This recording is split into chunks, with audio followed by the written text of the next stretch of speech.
આજે સવારથી જ જાનકીબેનના ઘરમાં એ ચહેલ પહેલ હતી, અને એ પણ એટલા માટે કેમ કે તેઓ પરિવાર સહિત ફરવા માટે વૈષ્ણવ માતાજીના મંદિરે જવાના હતા, અને તેઓ પોતે પણ ખૂબ જ વધારે ઉત્સાહિત હતા, કેમ કે પોતાના દીકરાના લગ્ન માટે માનતા પણ માની હતી. વાત એમ હતી કે તેઓના દીકરો થોડોક શ્યામ રંગનો હતો, એટલા માટે જલ્દીથી તેના માટે સારી છોકરી મળી રહેતી નહોતી, અને ક્યાંક કઈ વાત આગળ પણ વધતી, પરંતુ કોઈના કોઈ કારણસર સંબંધ તૂટી જતો હતો. એટલે જાનકીબેને માનતા માની હતી કે જો દીકરાના લગ્ન થઈ જશે તો આને વહુની સાથે લઈને દર્શન કરવા આવીશ. પરંતુ વિચારેલું બધું જ ક્યાં પૂરું થઈ શકે છે. માતાજીએ તેમની વિનંતી તો સાંભળી લીધી અને એમના દીકરાના લગ્ન પણ થઈ ગયા, પરંતુ તેઓ ત્યાર પછી તરત માતાજીના દર્શન કરવા માટે ન જઈ શક્યા. અને કારણ એ હતું કે લગ્ન પછી તેમના ઘરમાં એક નજીકના સંબંધીનું મૃત્યુ થઈ જાય છે, જેના કારણે તેઓ પોતાના દીકરા અને વહુની સાથે માતાજીના દર્શન કરવા માટે જઈ ન શક્યા. અને ત્યાર પછી તો બસ દિવસો ઉપર દિવસો વીતતા રહ્યા. દિવસો મહિનામાં અને મહિના વર્ષોમાં. હવે તો તેમના દીકરાના લગ્ન થયે ઘણા વર્ષો થઈ ગયા હતા, અને તેનો 5 વર્ષનો દીકરો પણ હતો. આખરે એ દિવસ આવી જ ગયો જ્યારે જાનકીબેનને પોતાની માનતા પૂરી કરવાની તક મળી. તો એટલા માટે જ આજે તેઓ ખૂબ જ વધારે ખુશ હતા. આખરે બધા તૈયાર થઈ ગયા અને સામાન લઈને ઘરની બહાર રાખી દીધો, અને થોડી જ વારમાં ત્યાં ગાડી પણ આવી ગઈ. અને પછી માતાજીનું નામ લઈને બધા લોકો વૈષ્ણવ દેવીના દર્શન કરવા માટે ઘરથી રવાના થઈ ગયા. અને દીકરો અને વહુ પોતાના 5 વર્ષના દીકરાની સાથે એમની પાછળ ચાલતા થયા. અને આખરે પહાડોની ચઢાઈ ચડ્યા બાદ શિખર પર જઈને માતાજીના દરવાજા પાસે ઊભા રહી ગયા. અને ત્યાં પહોંચીને બધા લોકોએ સારી રીતે દર્શન કર્યા અને થોડીવાર માટે ત્યાં જ બેસી ગયા. બધા લોકોએ એક સાથે ખૂબ જ સારો સમય વિતાવ્યો, એકબીજા સાથે હસી મજાક કરતા રહ્યા. બસ પોતાના દીકરા વહુ અને પૌત્રને આટલા ખુશ જોઈને બિચારા જાનકીબેન તો મનમાં ને મનમાં ફૂલ્યા સમાઈ રહ્યા નહોતા. પોતાના બાળકોને ખુશ જોઈને મા બાપની ખુશી પણ 2 ગણી થઈ જતી હોય છે. તો એ જ હાલત જાનકીબેનની હતી. તેઓ પોતાના બાળકોને ખુશ જોઈને ખૂબ જ ખુશ થતા અને માતાજીને પ્રાર્થના કરવા લાગ્યા કે મારો પરિવાર આવી જ રીતે ખુશી ખુશી સહી સલામત એક સાથે રહે અને ક્યારેય પણ કોઈ મુશ્કેલી ન આવે.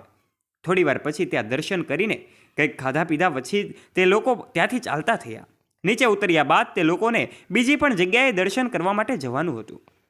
ઉપરથી નીચે આવ્યા બાદ જાનકીબેન થોડાક થાકી ગયા હતા, એટલે તેમણે બધાને કહ્યું કે થોડીવાર માટે ત્યાં જ બેસી જઈએ. એટલે રાજેશે કહ્યું, બસ મમ્મી, થોડી જ વારમાં આપણે લોકો હોટલ પહોંચી જઈશું, ત્યાં જઈને તું આરામ કરી લેજે, પછી બાકીની જગ્યાએ ફરવા માટે આપણે લોકો સાંજે જઈશું. એટલે જાનકીબેન પોતાના બાળકો સાથે હોટલ તરફ જતા રહ્યા. બધા રાત્રે સાથે બેસીને જમ્યા અને એકબીજા સાથે ખૂબ જ સારો સમય વિતાવ્યો.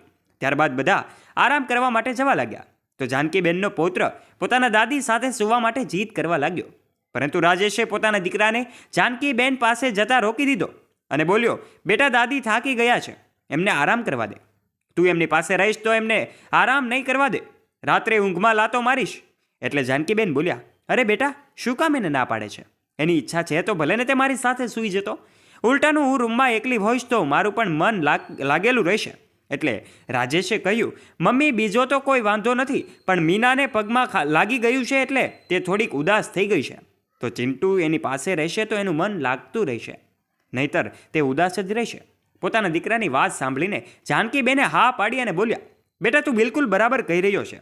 પછી ચિંટુને કહ્યું, જા બેટા, મમ્મી પાસે જઈને સૂઈ જા, મારી પાસે તું કાલે સૂઈ જજે, ઠીક છે? જ્યારે દાદીએ કહ્યું તો તે નાનકડો બાળક પોતાના પપ્પા સાથે જતો રહ્યો. પછી જાનકીબેન પોતાના રૂમમાં આરામ કરવા જતા રહ્યા. રાત્રે બધા આરામથી સૂઈ ગયા. સવારે જ્યારે જાનકીબેન ઉઠ્યા અને પોતાના દીકરા અને વહુના રૂમમાં જવા લાગ્યા, પરંતુ જેવા જ તેઓ તેમના રૂમ સુધી પહોંચ્યા તો તેમણે જોયું કે ત્યાં કોઈ નહોતું. રૂમના દરવાજા પર બહારથી તાળું મારેલું હતું, એટલે તેઓ થોડા ચિંતામાં આવી ગયા. પરંતુ પછી વિચાર્યું કે કદાચ મીના માટે દવા લેવા માટે ગયા હશે, અથવા તો એને બતાવવા ગયા હશે, થોડી વારમાં આવી જશે. આવું વિચારીને તેઓ રાહ જોતા રહ્યા. 1 કલાક વીત્યો, 2 કલાક વીત્યા, અને એમ જ જોતા જોતા સવારથી બપોર થઈ ગઈ, પરંતુ હજી સુધી દીકરો અને વહુ આવ્યા નહીં.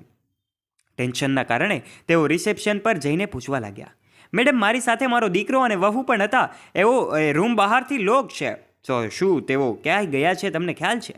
ત્યારે રિસેપ્શન પર બેઠેલી છોકરીએ તેમના દીકરાનું નામ પૂછ્યું, અને જ્યારે જાનકીબેને એમના દીકરાનું નામ જણાવ્યું તો રિસેપ્શનિસ્ટે જે કહ્યું એ સાંભળીને તમારા હોશ ઉડી જશે કે તે લોકો તો આજે સવારે જ અહીંથી જતા રહ્યા છે.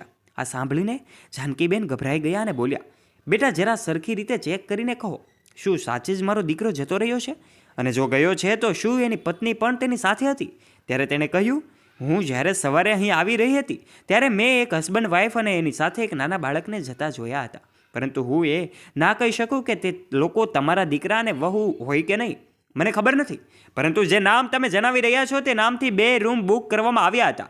એક રૂમ આજે સવારમાં જ ખાલી કરી દેવામાં આવ્યો છે અને બીજો રૂમ કાલ સુધી બુક કરેલો છે. આ સાંભળીને જાનકીબેન ચિંતામાં આવી ગયા. તેમને કંઈ સમજાઈ રહ્યું નહોતું કે કહ્યા વગર દીકરો અને વહુ ક્યાં જતા રહ્યા. હવે તેઓ શું કરે? દીકરા અને વહુના નંબર તો તેમને ડાયરીમાં લખી રાખ્યા હતા, પરંતુ બીજા કોઈનો પણ નંબર તેમની પાસે હતો નહીં, કેમ કે તેમનો એ ફોન પણ એમના દીકરા પાસે જ હતો. ગઈકાલે જ્યારે તે લોકો ફર્યા રહ્યા હતા ત્યારે પહાડની ચડાઈ કરી રહ્યા હતા ત્યારે તેમણે પોતાનો ફોન પોતાના દીકરાને રાખવા માટે આપી દીધો હતો, અને એટલા માટે હવે એમની પાસે ના કોઈ ફોન હતો કે ના પોતાના દીકરાની કંઈ ખોજ ખબર, ક્યાં જાય ક્યાં નહીં, અને કંઈ તેમને સમજાતું નહોતું. ઉપરથી આજનો આખો દિવસ તો વીતી જ ગયો હતો અને બીજા દિવસે હોટલવાળા એમનો રૂમ ખાલી કરાવી નાખવાના હતા. ત્યાર પછી તેઓ ક્યાં જશે, શું કરશે? થોડીવાર સુધી જ્યારે એમને કંઈ પણ સમજાયું નહીં તો એઓ શાંત મનથી ઈશ્વરનું ધ્યાન કરવામાં લાગી ગયા. તેઓ તો પોતે એટલી મોટી મુસીબતમાં ફસાઈ ગયા હતા. તેમણે જઈને તે છોકરી સાથે ફરીવાર વાત કરી અને એમણે કહ્યું કે જે રિસેપ્શન પર જે છોકરી હતી તેને પોતાની મુશ્કેલી જણાવી એટલે તે છોકરી સંકોચાઈને બોલી, આંટી ખરાબ ન માનતા, પણ અહીં ઘણીવાર આવું જ થાય છે. ક્યારેક કોઈ પોતાના મા બાપને લઈને મંદિર પર મૂકી જાય છે તો ક્યારેક કોઈ દગા સાથે ભીડમાં ભટકવાના એ બહાના કરીને એ પોતાના મા બાપનો હાથ અને સાથ ત્યાં જ મૂકી જાય છે. તમારા દીકરાએ પણ એવું જ કંઈક કર્યું હશે તમારાથી છુટકારો મેળવવા માટે. મને તો આજકાલના છોકરાઓનું કંઈ સમજાતું જ નથી. જ્યારે તેમના પોતાના બાળકો તેમની સાથે આવું કરશે ત્યારે એમને ખબર પડશે. જ્યારે રિસેપ્શન પર બેઠેલી તે છોકરીએ આવું કહ્યું તો જાનકીબેન બોલ્યા, ના ના બેટા, તું ખોટું સમજી રહી છો. મારો દીકરો અને વહુ એવા નથી. તે લોકો તો મને ખૂબ જ પ્રેમ કરે છે, મારું ખૂબ જ ધ્યાન રાખે છે. તે તો મને ક્યારેય પણ કોઈ કામ માટે કરવા પણ નથી દેતા, પરંતુ અચાનકથી તેઓ ક્યાં જતા રહ્યા મને તો એમની ચિંતા થઈ રહી છે. ક્યાંક તેમની સાથે કંઈક અનહોની ના થઈ ગઈ હોય. આ હોય છે એક માનું હૃદય. દીકરો અને વહુ અહીં મૂકીને જતા રહ્યા અને મને પૂરો વિશ્વાસ છે કે તેઓ બિલકુલ ઠીક હશે. એમને કંઈ નહીં થયું હોય, ઉલટાનું પોતાની માને છોડીને જલસા કરી રહ્યા હશે. પરંતુ જો આ બિચારા માજીને અહીં પોતાના દીકરાની ચિંતામાં અડધા થઈ રહ્યા છે કે ક્યાં તે પોતે કોઈ મુશ્કેલીમાં ના હોય. હકીકતમાં માનું હૃદય આવું જ હોય છે. પોતાના બાળકોને કેટલો પ્રેમ કરે છે યાર. હે ભગવાન, સાંજ સુધીમાં કોઈને કોઈ રસ્તો નીકાળી દેજો, નહીંતર મારી સામે જ આ આંટીને હોટલમાંથી કાઢી મૂકવામાં આવશે તો ખરેખર મને ખૂબ જ ખરાબ લાગશે.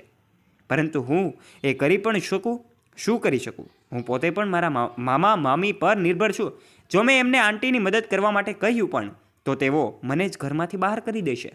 આવી રીતે જ આખો દિવસ નીકળી ગયો. જાનકીબેને કાલથી આજ સુધી કંઈ પણ ખાધું પણ નહોતું.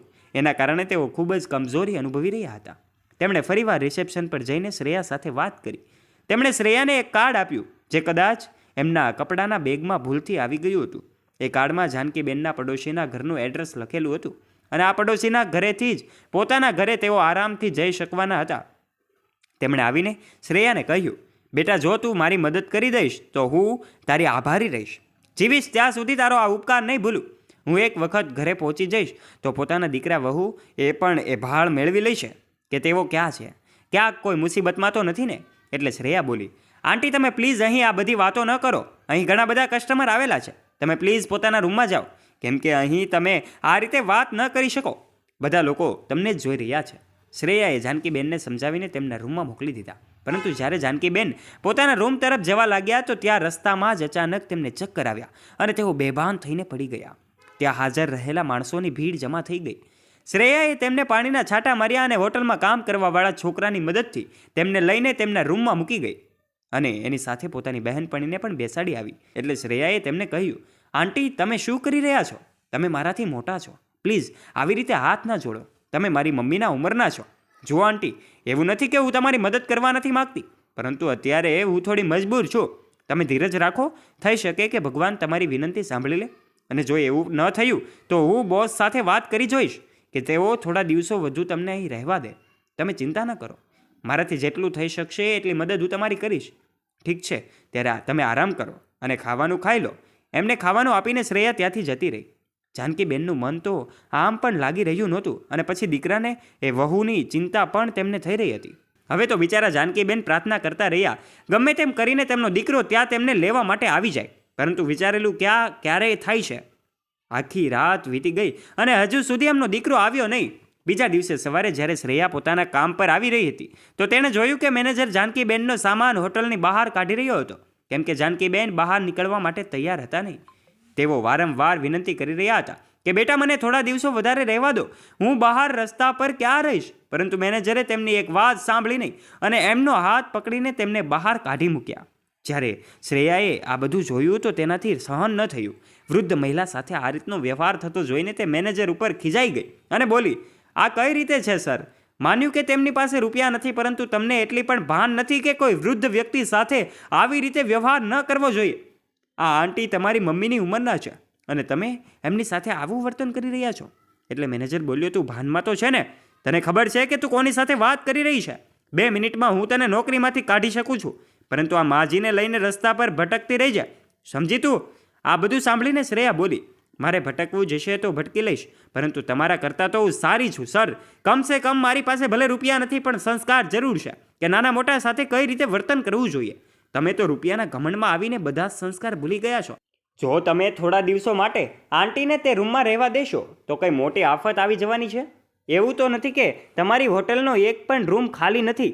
એવું તો નથી જ ને કે અને સ્પેશિયલી એમને એમના માટે એક રૂમ ખાલી કરાવી રહ્યા છો? એવું તો છે નહીં. શ્રેયાની વાત સાંભળીને મેનેજર ગુસ્સામાં રાડ પાડીને બોલ્યો, શ્રેયા તું ભાનમાં પણ છે કે તું શું બકી રહી છો અને કોની સાથે વાત કરી રહી છો? 2 મિનિટમાં તને નોકરીમાંથી કાઢી મૂકીશ, પછી ભટકતી રહેજે. આટલી બધી ચિંતા થઈ રહી છે આ ડોશીની, તો તેને પોતાના ઘરે કેમ નથી લઈ જતી? એટલે શ્રેયા બોલી, જો મારું હાલી શકત તો હું જરૂર પોતાની સાથે લઈ જાત. અને જ્યાં સુધી વાત રહી નોકરીમાંથી નીકાળી દેવાની, તો તમે શું વિચારો છો કે તમે મને નોકરી પર રાખીને કોઈ ઉપકાર કરી રહ્યા છો અથવા તો મને પગાર આપીને કોઈ ઉપકાર કરી રહ્યા છો? હું અહીં કંઈ ફ્રીમાં કામ નથી કરતી અને ના ફ્રીના રૂપિયા લઉં છું.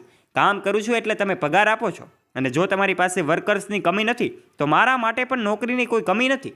રાખો તમારી નોકરી તમારી પાસે. આવા માણસ સાથે કામ કરવા કરતાં તો સારું છે કે હું ક્યાંક બીજી જગ્યાએ નોકરી કરી લઉં, જ્યાં કમસે કમ વિચારસરણી આટલી ખરાબ ન હોય. એટલું કહીને શ્રેયા જાનકીબેનને પોતાની સાથે લઈને જતી રહી. એને પણ ખબર નહોતી કે હવે તેને ક્યાં જવું છે, કેમ કે તે પોતે પણ મામા મામી સાથે રહેતી હતી. એમ વિચારીને તેણે પોતાના મામાને ફોન કર્યો અને બધી જ વાત જણાવી. એ જાણ્યા વગર કે તેના મામાએ ફોન સ્પીકર ઉપર રાખ્યો હતો અને તેની મામીએ બધી જ વાતો સાંભળી લીધી. જેવી જ તેની મામીએ આ બધી જ વાતો સાંભળી તે ગુસ્સામાં કહેવા લાગી કે તું પણ તે ડોશીની સાથે જ મરી જા, ઘરે આવવાની કોઈ જરૂરત નથી. એક તો તને મફતમાં બેસાડીને ખવડાવી રહ્યા છીએ, ઉપરથી એક વધારે બોજો ઉપાડી લાવ. અમારી પાસે એટલા આરામના રૂપિયા નથી કે તમારા જેવા ભીખ માગનારાઓનું ભરણ પોષણ કરતા રહીએ. એટલું કહીને તેની મામીએ ફોન મૂકી દીધો. શ્રેયા ગુસ્સાની સાથે સાથે ખૂબ દુઃખી પણ હતી. એની આંખોમાંથી આંસુ વહી રહ્યા હતા.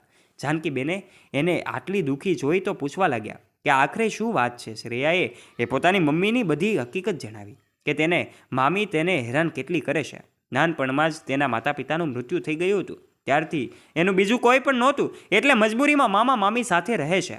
પછી પોતાની બહેનપણી પાસે થોડા રૂપિયા ઉધાર લીધા અને જાનકીબેનને તેમના ઘરે મૂકવા માટે નીકળી પડી.